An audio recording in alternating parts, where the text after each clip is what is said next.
Got it. Good afternoon.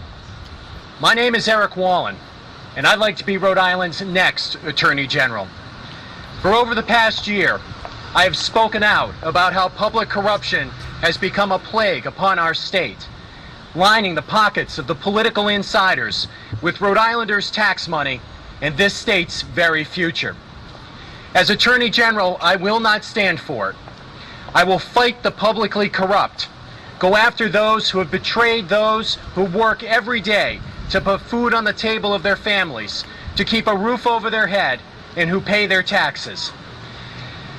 As part of this effort, I have proposed today legislation, the Honest Operation of Public Entities Act, referred to as the HOPE Act, because it is my hope and it is my commitment that we will fight the scourge of public corruption and return this state's government back to the people.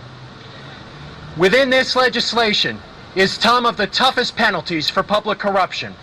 We have created entirely new statute to address those who betray the public trust.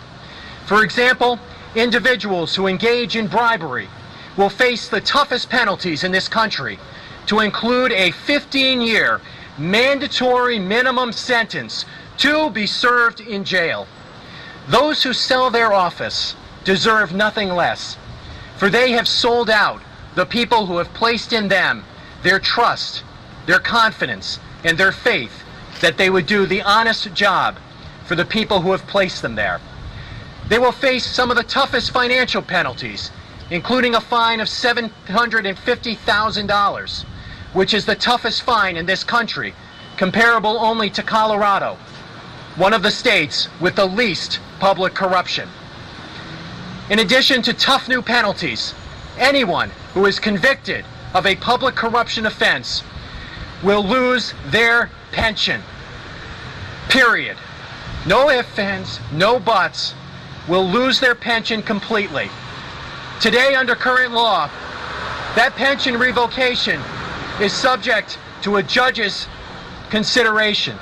That discretion will be taken away, and no provision will be made for the accommodation of that elected official or appointed official or employee's family, because that person has made a choice. They committed that violation of the public trust without any concern for their family and without concern for the taxpayers of this state. So why should we ask the taxpayers to be concerned for them? In addition, we have removed the protection of statute of limitations for those who engage in public corruption. I've been speaking out about public corruption long before the headline issues of the resource recovery, in which $75 million of taxpayers' money was taken from the people of Rhode Island. Those who say that those individuals cannot be held responsible because of the statute of limitations will, under this bill, no longer have such protections. Those who violate the public trust will not be able to hide behind time and distance themselves from their violations. We will go after them, and when we catch them, they will face the tough penalties which I have proposed.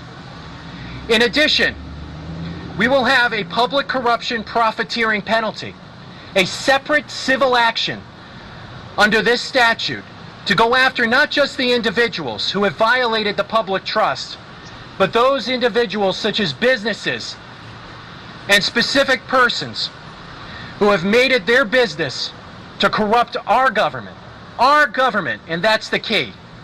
And under that penalty for public corruption profiteering, they will face a penalty equivalent to 3 times the amount that they profited. Tough sanctions, which can be brought not just along with a criminal prosecution, but separate and independent from it, and one which the Attorney General can pursue on behalf of the people of this state, the person and the individuals that the Attorney General should be protecting. We will also suspend from public office any individual who is in fact under indictment or charges for public corruption. And should they be convicted, they will be automatically removed from that public office and barred from any further service, either as an elected official, an appointed official, or as an employee of any state, municipality, or quasi-public government. Because if you have betrayed the public trust, you should not get a second bite at the apple to do it again.